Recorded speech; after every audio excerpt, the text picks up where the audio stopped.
buscamos la conexión con nuestros hijos y sobre todo aprender de técnicas en cuanto a lo que es la gestión de sus emociones. Un gusto tenerla aquí, licenciada Loida Rosemena, Ricardo y quien le habla Edna Jaramillo, le saludamos. Bienvenida. Buenas tardes, buenas tardes. Un gusto estar una vez más aquí con ustedes.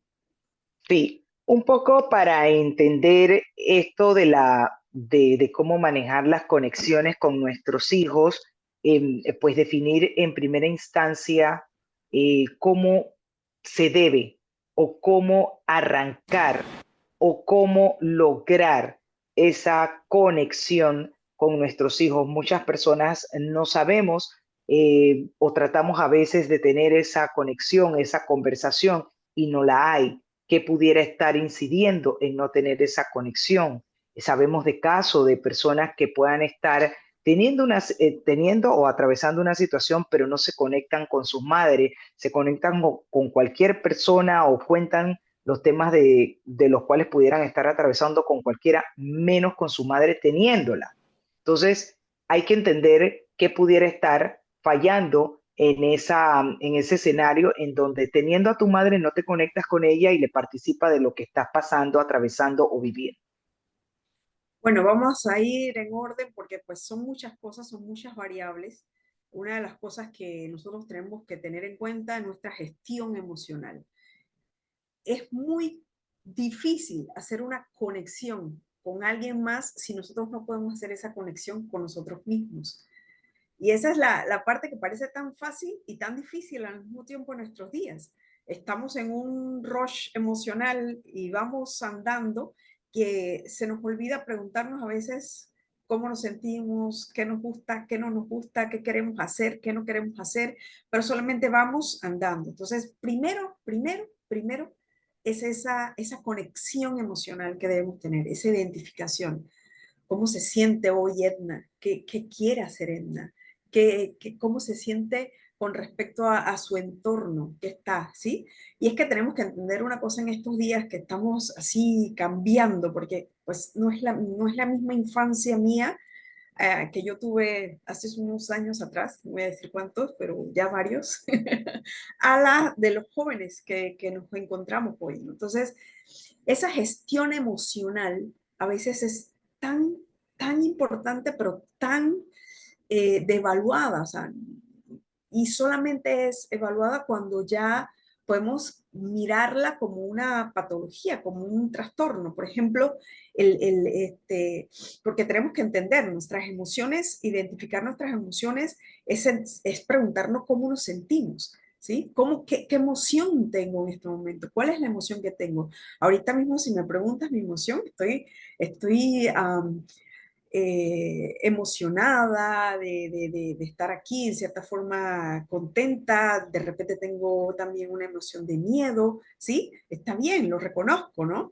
Pero entonces, ¿qué pasa? Nosotros tenemos unas emociones que para nosotros son las placenteras y es la que siempre queremos estar, ¿no? Ser felices a todo costo, estar bien, estar disfrutando a todo costo, porque eso es la información que nos llega a los jóvenes por los medios sociales, ¿no? La red social, los TikTokers, los de Instagram, y que el mundo es de dinero y de fama y de mejor ropa y demás, ¿no?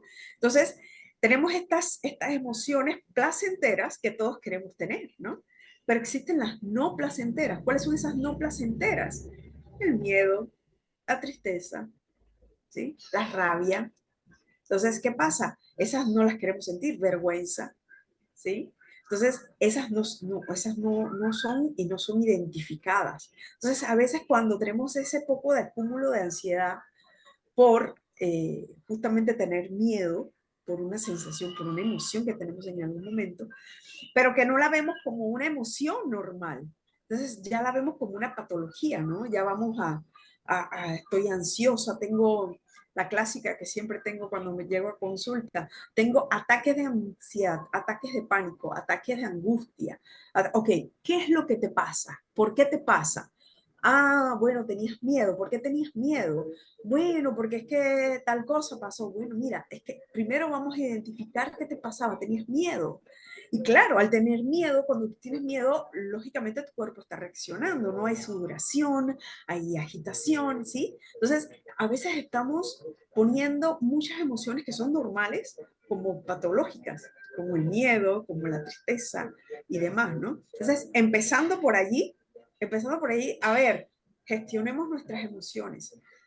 ¿Qué sentimos? ¿Qué queremos? Es un poquito de autoconocimiento. Y entonces vamos a ver cómo nosotros gestionamos entonces esas emociones en nuestros hijos. Ser padre nunca ha sido fácil. Las relaciones excelentes, exitosas, pues no existen, pero podemos estar lo más cercanos a ellas, ¿no? Y es que, pues, eh, esas relaciones de padres e hijos ha cambiado mucho en el tiempo.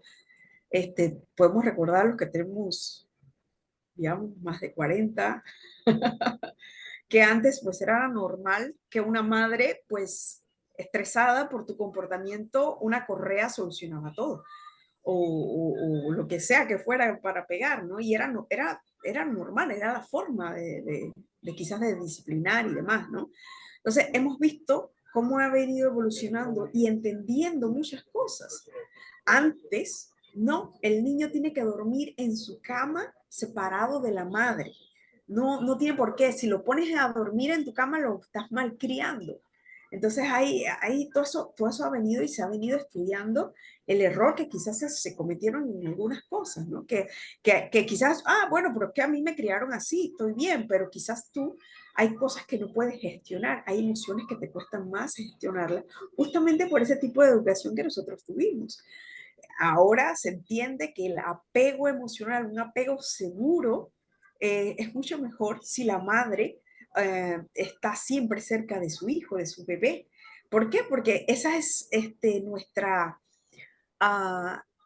es nuestro lugar seguro. Entonces nosotros estamos cultivando nuestro lugar seguro. Entonces mencionabas hace un rato algo sobre que lo que nosotros queremos, los padres, de que si les pasa algo, que nosotros seamos esa primera llamada, ¿no? Ese lugar seguro. Entonces, ese lugar seguro nosotros lo construimos desde chicos, justamente con ese apego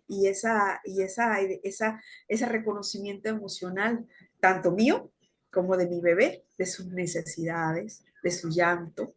Y es que las madres fuimos, o sea, tenemos esa parte en nosotros de reconocer cuando nuestro hijo es por sueño o es por hambre que llora.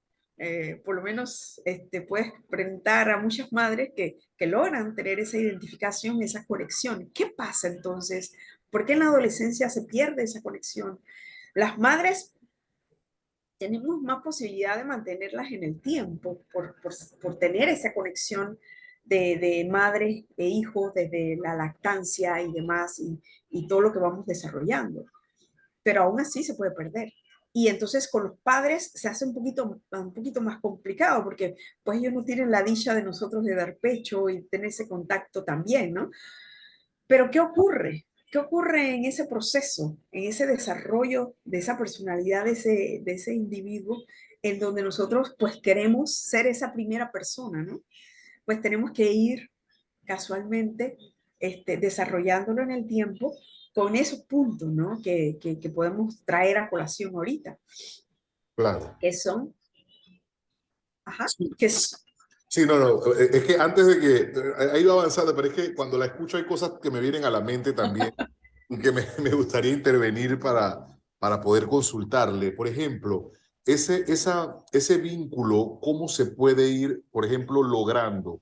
Hay hijos que tienen una personalidad y hay hijos que tienen otra personalidad.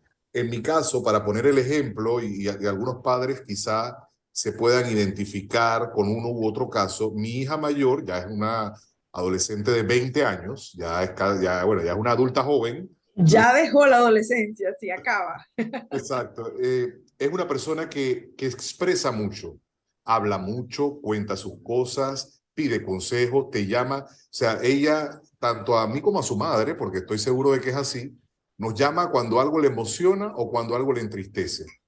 quizá más conmigo, pero no voy a entrar en polémica porque la mamá a veces no es feliz con eso, pero porque yo tengo una forma diferente de reaccionar a las cosas. Y eso es un vínculo entre ellos. Mi hijo pequeño, en cambio, tiene 9 años, pero es bastante hermético. Y sacarle las cosas que le molestan es muy difícil. Él cuenta alegrías, cuenta que si el partido de fútbol estuvo bueno. Estoy tratando de ayudarle a manejar, a gestionar la frustración, porque cuando pierde un partido o algo pasa, porque él siente que es el responsable, se ensimisma demasiado y molesto, y eso me preocupa, porque quiero que crezca entendiendo que eso es parte de las cosas que van a pasar en la vida. Pero ¿cómo se logra, más allá del vínculo, que haya mayor comunicación, que sea más expresivo? Porque siento que en el momento en que algo ocurra, que Dios no quiera, sea algo que le puede estar incomodando o a alguien que le puede estar molestando, me gustaría tener la seguridad de que lo va a decir, pero a veces siento que no es así. Bueno, empezando, Ricardo, cada hijo es un mundo diferente. Pueden ser gemelos, haber nacido con 2 segundos de diferencia y van a ser diferentes. ¿Por qué? Porque todo es diferente para cada persona. Toda esa forma que nosotros vamos desarrollando nuestra personalidad en las experiencias que vamos teniendo son diferentes para uno que para otro. Además, tú tienes una hija que creció en una época de tu vida diferente a la que está creciendo este otro niño que apenas tiene 9 años, ¿no? Ya de por sí hay una gran diferencia allí, ¿no? Nosotros también cambiamos, nosotros también vemos la vida diferente del primer hijo al último hijo. Otra cosa que tu hija de repente no tuvo tanta esa, esa apertura a la parte de las redes sociales como quizás lo está teniendo también tu hijo. Entonces, parece mentira, pero toda la información, todo ese bombardeo social que nos viene de las redes sociales es impresionante. Y a veces es que no, pero es que mi hijo yo casi no le dejo el celular, casi no, pero igual llega por tantos lados esa información que los alimenta de tantas cosas, esa necesidad de ser feliz a toda costa. Es una necesidad de ser feliz a toda costa. Y a veces nos preocupa a los padres porque, ¿por qué? Porque es que ese es el bombardeo, esa es la información que estás recibiendo. Ahora bien, tu pregunta, ¿cómo hago que sea esa relación así, quizás como la tengo con tu hija mayor, la tienes con tu hija mayor o con tu hijo? El modelaje, o sea, eso de preguntar, de estar. A veces en la preocupación y más, también hay una diferencia grande. Ella es tu niña, tu primer amor.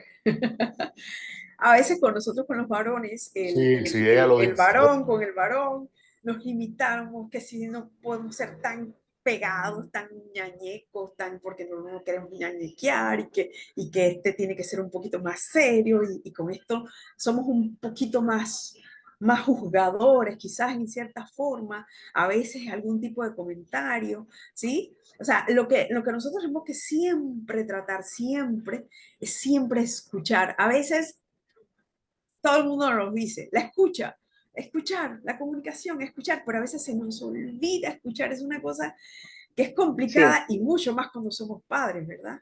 Esa claro, escucha. activa. Ahora, licenciada, ¿qué pasa cuando un niño está desconectado emocionalmente de sus padres?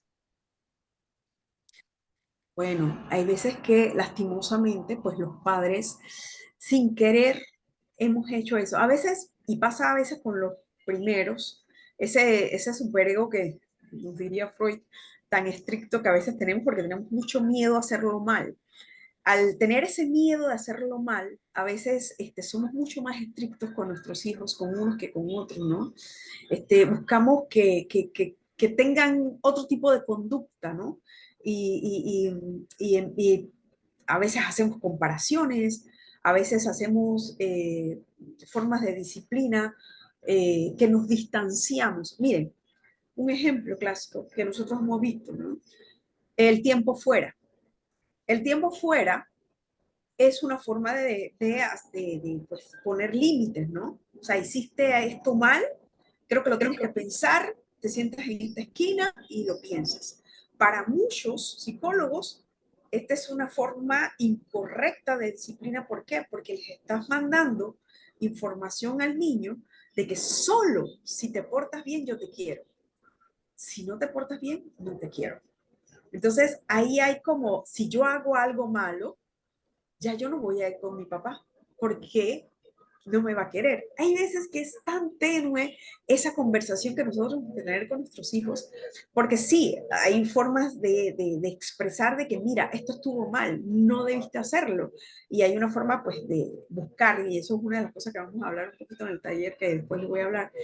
Pero Claro, sí, pero les afecta, o sea, porque a ver, yo creo que es muy, muy común que hay padres por el día a día, el tiempo, por de pronto el trabajo al cual se dedican, tantas cosas que pueden pasar que inconscientemente se desconectan con sus hijos. Pero quiero hablar precisamente de las secuelas, consecuencias que puede ocasionar el que un padre se desconecte de su hijo o de sus hijos. bueno, justamente el apego seguro, el apego exitoso que quisiéramos tener, se pierde. Hay un apego evitativo. Ya eso lo podríamos mirar un poquito más el poco tiempo que tenemos. Esa es una consecuencia. Otra consecuencia es que nuestros hijos sientan que si nos dicen algo, los vamos a juzgar primero. Entonces, para evitar ese juzgamiento, evitan pues comunicarse con nosotros. En la otra parte, pues lógicamente, esa parte de aceptar un consejo y demás va a ser muchísimo más complicado, al mismo tiempo que la conducta del niño, pues puede salirse de las manos también. Esa rebeldía, ese enojo, ¿sí? Mal llevado, un enojo a esa conducta de mi madre o de mi padre donde yo no me siento en confianza, ¿sí? Esa confianza, acuérdense que esos son nuestros lugares seguros. Y si ese no es mi lugar seguro, pues voy a vivir como frustrado o enojado y posiblemente eso se refleje en nuestro comportamiento de adolescente, de joven, de adulto. Y de adulto con hijos, porque va a replicar entonces ese comportamiento. Es interesante hace un momento, licenciada, cuando usted hablaba acerca de todo lo que hay ahora, y yo le llamo a veces agentes distractores, con todo el tema de las redes, los prototipos, ahora que se habla tanto de la inclusión por la cuestión de imagen, somos flacos, gordos, negros, blancos, chinos, cholos, chombos, como queramos ser, o como seamos, perdón, pero asimismo hay esa herramienta que a los padres, pues en ocasiones les toca competir incluso para poder ganar la atención del hijo. Es más difícil en este momento que hay tanta información, tantos recursos para poder orientar a los hijos, lograrlo precisamente por estos agentes. Mira, una de las cosas que yo comentaba no hace mucho, muchos de los padres con un nivel adquisitivo alto no le tienen celulares a sus hijos. Y tratan de buscar que sus hijos sean creativos de otra forma. Pero es muy triste cuando tú encuentras en el metro, en el tren, ¿sí? Y llega la mamá, el niño ni siquiera le ha pedido el celular, no se lo ha pedido. Y la mamá saca el celular, busca, ¡pum! Y se lo pone. No molestes, aquí está tu entretenimiento, ¿sí? ¿Qué hacer? O Y sea, es ya eso, como no estamos, moleste, como que no la moleste de una vez, esta es la forma en la que te neutralizo. ya, neutralizado, y ya el niño entiende, no, ¿qué es lo que el niño está entendiendo? ¿No quieres hablar conmigo? ¿No te importo? ¿No te interesa lo que yo pienso, lo que yo hago, lo que siento? Así que pues, ¿sí? Entonces, ¿qué pasa? Nosotros a veces en el modelaje es tan importante, o sea, es lo que nosotros hacemos, ¿sí? A veces hacemos comentarios, a veces hacemos algún tipo o tenemos algún tipo de conducta que decimos, pero ¿por qué él lo piensa? Pues lo ha visto en mí, lo ha visto en mí en Bien, cierta forma, ¿no? claro. Recomendaciones puntuales, licenciada Loida, acerca de cómo lograr esa conexión o reconexión, si se quiere, con nuestros hijos, y sobre todo, pues que nos hable brevemente del espacio que usted va a tener.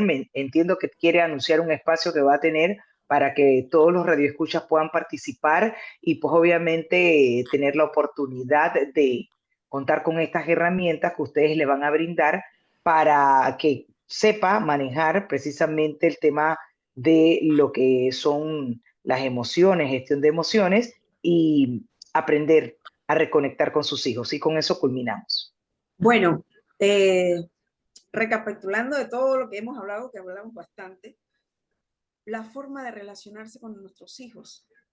Siempre tenemos que cultivar ese lugar seguro, cultivando ese lugar seguro con nuestra relación, con ese apego emocional que debemos siempre cultivar en el tiempo.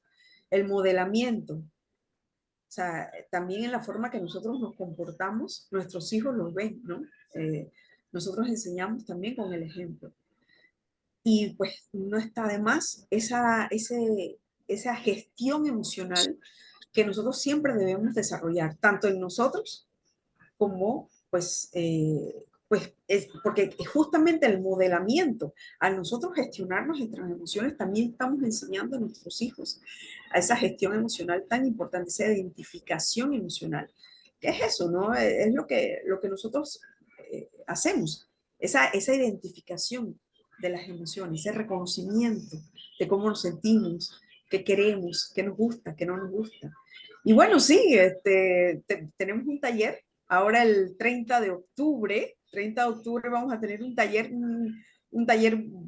y vamos a ver esas técnicas de gestión emocional de padres y madres, justamente para aprender técnicas, ¿no? De ayudar a nuestros hijos a gestionar esas emociones, a reconocer ese lugar seguro en nosotros, también entender un poco de esa forma que se desarrolla el cerebro en el niño y el adolescente, el por qué, ¿no? El por qué en esta época es así, asá, entonces todo este trasfondo que tiene reconocer pues todas esas funciones también del cerebro, ¿no? Así que yo creo que esas son las mayores, en grosso modo, que vamos a revisar en el taller también y vamos a mirar un poquito más amplio por aquí, que creo que en tan poquito tiempo, pero no haberlos confundido de tanta información, pero vamos a verla un poquito más detallada y vamos a revisar esas herramientas buscando justamente encontrar esa gestión No,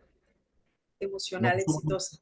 sumamente interesante y el tiempo abordado, la verdad que esperamos nosotros también sea valioso para todos los padres que nos escuchan en este espacio. Muchísimas gracias a la Gracias. Loida Rosemena por acompañarnos esta tarde. Buenas tardes.